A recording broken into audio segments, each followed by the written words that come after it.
Coucou, j'espère que vous allez tous bien. Bon, je vais vous faire un deuxième témoignage que j'appelle aussi une story time. Comment j'ai trouvé un stage en une semaine. Pour vous expliquer un peu le contexte. En fait, j'étais en deuxième année de BTS dans le social SP3S, services et prestations du secteur sanitaire et social. Et pour valider ce BTS, il fallait faire 2 stages, un en première année et un autre en deuxième année. Et là, j'avais vraiment du mal à trouver, vraiment du mal. J'ai commencé à chercher le stage début septembre et c'était un stage pour janvier, quoi. Je devais commencer en janvier. Et depuis septembre, je cherchais, mais je ne trouvais rien. Et à partir de décembre, pendant les fêtes et tout, j'étais encore sur Bordeaux à l'époque. Je suis montée sur Paris chez mon cousin. Et j'ai continué à chercher sur Paris, mais je ne trouvais pas. Je me suis dit, ah, ça va être compliqué, ça va être compliqué. Du coup, quand je suis retournée à Bordeaux après les fêtes, j'ai fait un camp de prière, de la parole plutôt, avec la personne qui me suit et d'autres personnes aussi. Et le thème, c'était, en fait, on parlait des grandes réalisations et on nous encourageait à parler sur notre année parce que c'est début 2020. Et à l'époque, il n'y avait pas le Covid, quoi, c'était en janvier. Donc, moi, j'ai saisi cette parole et ce temps-là et j'ai vraiment déclaré que j'allais trouver un stage. Et j'ai prié par rapport à ça durant tout ce temps, en fait. J'avais ça comme sujet aussi, malgré que j'en avais d'autres. Et c'était pas tout, en fait. J'ai écrit, parce qu'on nous a dit aussi d'écrire ce qu'on voulait que ça se réalise, que c'est très sérieux. J'ai écrit que j'allais trouver un stage la semaine prochaine. La semaine n'allait pas se terminer sans que je trouve ce stage. C'est ce que j'ai mis. J'avais foi en cette parole. Je vous explique ça pour vous montrer comment aussi on peut attirer des miracles dans nos vies. Du coup,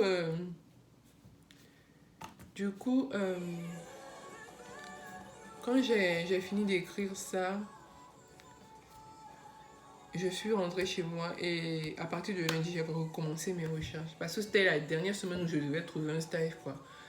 On nous mettait la pression à l'école. En même temps la plupart des gens de ma classe avaient commencé leur stage et avaient trouvé leur stage même bien avant janvier. Donc imaginez un peu le contexte. Le pire, dans l'histoire, je disais à Dieu, c'est impossible que je reprenne le BTS juste parce que j'ai pas de stage, en fait, Seigneur. Et le pire dans l'histoire, c'est que toute la classe sait que je suis chrétienne. Donc Dieu, tu peux pas te permettre de gâter ton nom. Ah, c'est ton nom d'elle. Je priais aussi comme ça.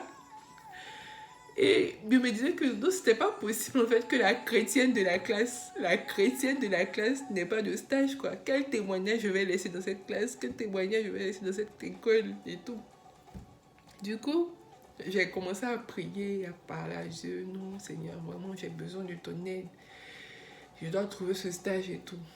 Donc, à partir de lundi, j'ai cherché toute la journée. Mardi, pareil. Et j'avais la foi. Lundi déjà, j'avais déjà un contact. Ça a commencé vite.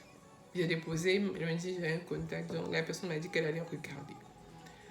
Et à partir de mardi, elle m'a fait un retour et elle m'a dit, excusez-moi, qu'elle pouvait me prendre. Mais le truc, c'est que j'allais perdre une semaine, quoi. Alors que dans mon école, on me disait non, tu peux pas perdre une semaine. Tu dois faire tel nombre de semaines, sinon ton stage va être refusé. Donc, j'étais obligée de faire ces semaines-là. Donc, je ne pouvais pas juste sauter le stage d'une semaine, en fait. Donc, j'ai essayé d'expliquer à la dame. Elle m'a dit que non, elle partait en vacances. Donc, elle ne pouvait pas me prendre la dernière semaine. Donc, j'étais dans un dilemme. Je me suis dit, toi, Muriel, tu n'as pas de stage, c'est toi, tu veux trier. En même temps, quelque part, je me disais, hé, Seigneur, je ne veux pas me faire recaler juste parce que j'ai perdu une semaine. Donc, du coup, bye bye au stage que je devais faire. Au premier qui m'avait accepté, quoi. Donc j'ai envoyé un mail à la dame pour dire je suis désolée mais je ne peux pas prendre ce stage parce qu'il y a une semaine qui sort. Et c'est pas l'idéal. Du coup, après ça, on était mercredi. Il restait 2 jours pour trouver le stage. Il a dit ok, on va le faire. On va garder la foi. On garde la foi, on continue. Et puis j'étais... Hey, ce camp de la parole là, que Dieu bénisse ma conseillère spirituelle et son mari. J'étais remplie de foi. J'étais remplie de cet esprit. Je croyais fortement. Et je dis toute la journée, j'ai continué à postuler. Et j'avais que des refus. À la fin de la journée, j'étais finie. J'étais couchée et je me disais, eh Seigneur. Donc j'ai pas stage quoi. Comme à mon habitude, j'envoie un message à mon papa. Parce que quand c'est chaud là, mieux vaut prévenir tes parents. Faut pas rester seul dans la douleur. Préviens rapidement tes parents que ton avenir est en train d'être bafoué. J'ai envoyé un message à mon papa pour lui dire que papa, depuis septembre, je suis stage. Je suis dans la dernière semaine, je n'ai pas encore trouvé. Je comprends pas. Mon papa commence à me dire, hey Seigneur. Il commence à se fâcher. Ah Muriel, toi aussi. Comment tu n'as pas de stage? Comment tu fais pour ne pas avoir de stage et tout? Je n'ai pas compris sa réaction. Moi, il vient pleurer dans ses oreilles. Il commence à se fâcher. Il commence à me dire non, tu peux pas rester dans cet état-là et tout. Parce que j'étais vraiment découragée, quoi. Pour moi, c'est bon. Vendredi, c'est demain, quoi. C'est le dernier jour. Si j'ai pas trouvé de ça, c'est fini. Il a commencé à me motiver.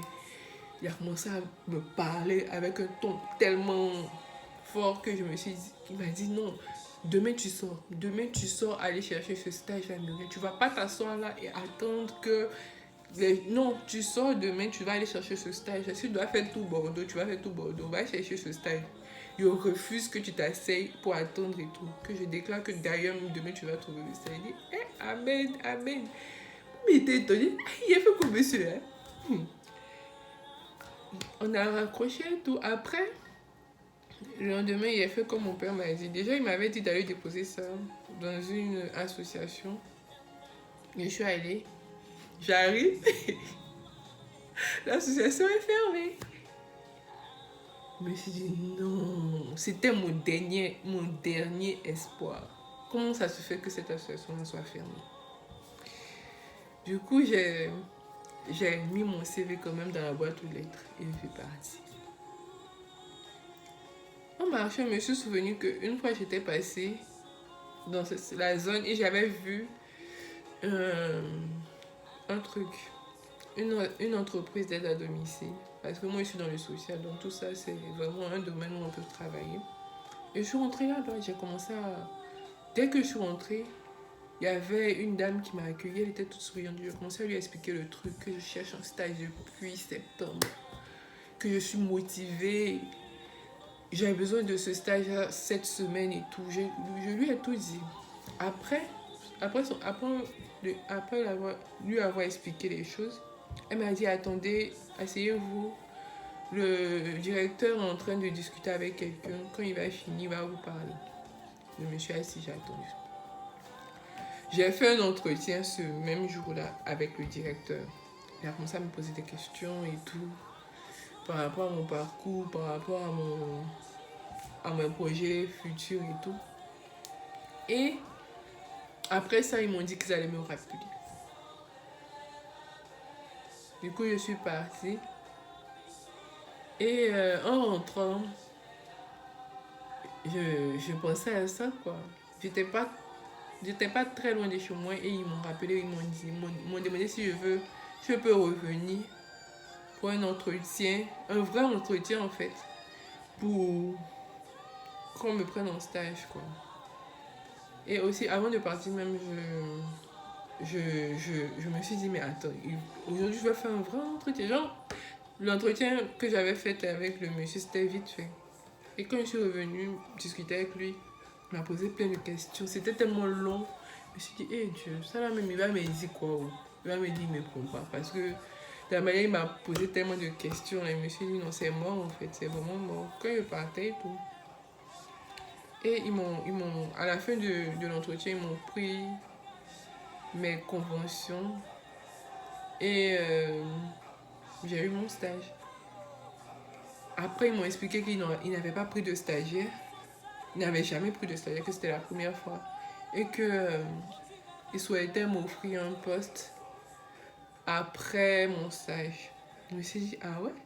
Donc, non seulement j'ai un stage, j'ai aussi un poste. Et tout ça pour vous dire que un vendredi, à la fin de la semaine, après cette parole que j'ai déclarée moi-même sur ma vie, j'ai non seulement trouvé un stage, j'ai trouvé un emploi. En un jour, genre, ce même jour-là, j'ai trouvé un stage et un emploi. Et le pire, c'est que je suis partie comme ça, je suis rentrée comme ça dans l'agence et ça s'est fait. Tout ça pour vous dire que, en fait, quand tu veux quelque chose, il faut avoir foi. Avoir foi que cette chose-là, tu l'auras et avoir foi en Dieu par rapport à cela. Même si c'est dur, même si tu ne vois pas les choses se réaliser. Parce que tout ce que nous voyons sur la terre, là, ça commence dans les pensées, bon, dans le surnaturel, dans le monde qui n'est pas physique. Donc, si tu penses que tu auras quelque chose dans le spirituel, tu l'auras dans le physique. Mais il faut vraiment avoir foi que tu l'auras.